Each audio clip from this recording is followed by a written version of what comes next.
Bonjour à tous. Alors, votre ex vient de vous annoncer qu'il veut rompre, mais vous n'êtes pas du tout d'accord avec la décision. Déjà parce que vous l'aimez encore, mais parce qu'en plus, vous reconnaissez vos erreurs et vous considérez donc qu'en effet, il y a un tir à rectifier et que se séparer serait du gâchis. À ce moment-là, vous voudriez absolument que votre ex vous redonne une chance. Dans ce cas, je vous dirais qu'il y a 3 grandes étapes que je vous conseillerais de respecter. Dans cette vidéo, je vais vous expliquer lesquelles. La première, c'est de considérer les raisons pour lesquelles votre ex-compagnon ou compagne vous quitte. On ne cherche pas à se remettre avec quelqu'un juste parce qu'on se fait rejeter ou à cause d'une blessure à l'ego. On cherche à sauver son couple quand on estime que la relation et le compagnon ou la compagne en valent en fait la peine. En bref, il faut tomber d'accord sur les reproches qui vous ont été faits pendant la rupture. Il n'est pas question de changer ou même de dire qu'on veut évoluer, tout simplement pour dire amen à tout et récupérer son ex. On change, on évolue, on s'améliore pour soi avant tout, parce qu'on pense à des démarche bénéfique pour soi personnellement.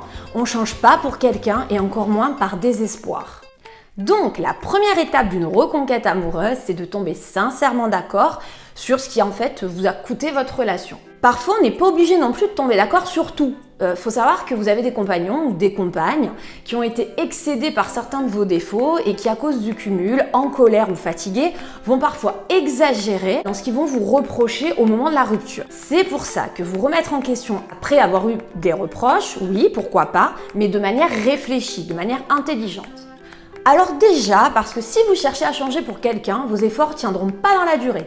Donc vous ne serez pas crédible et puis votre ex verra bien qu'en fait, vous étiez juste prêt à tout lui dire, à tout lui vendre, juste pour qu'il revienne. Ensuite, parce que si vos changements vous paraissent utiles pour vous personnellement, vous serez plus patient dans votre démarche. Parce que vous comprendrez logiquement qu'il faut un peu de temps. Envoyer des textos pour créer son amour, supplier qu'on nous redonne une chance, vous paraîtra aussi inutile finalement ou pas suffisant. Donc, cette première étape, considérer les raisons pour lesquelles votre ex-copain ou votre ex-copine vous a quitté, c'est de toute façon dans votre intérêt pour vous aider et vous permettre justement de rendre votre démarche moins difficile et plus crédible. Deuxième étape d'une reconquête amoureuse, se centrer sur soi. Bon, alors là, c'est l'étape de loin la plus difficile à appliquer parce qu'on sait tous que le manque de quelqu'un, la peur de le perdre, peut nous rendre obsessionnels.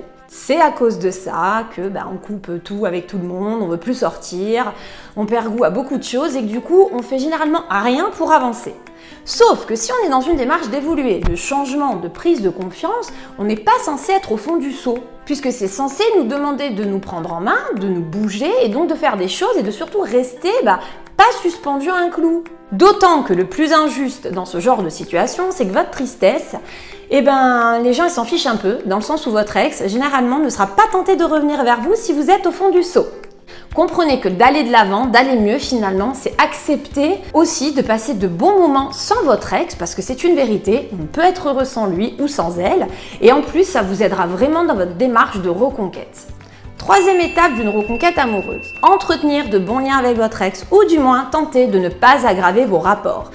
Alors je sais que depuis le collège, on connaît tous le principe du « fuis-moi je te suis-moi je te fuis ». Le principe étant que parce que j'ignore mon ex, il va revenir vers moi. C'est certain que de supplier chaque jour son ex de revenir ou de montrer qu'on l'attend, c'est pas non plus la solution pour se faire désirer, mais il faut quand même trouver un juste milieu. On peut ne pas courir derrière quelqu'un, rester digne, tout en gardant de bons rapports. Comment je peux prouver mon évolution à mon ex à travers l'ignorance ? Il n'est pas question d'harceler son ex, mais je vous conseille fortement de savoir entretenir de bons rapports, de ne pas chercher en fait à couper les ponts pour le ou la faire réagir, ou mettre 2 jours par exemple à répondre à ses textos pour faire genre.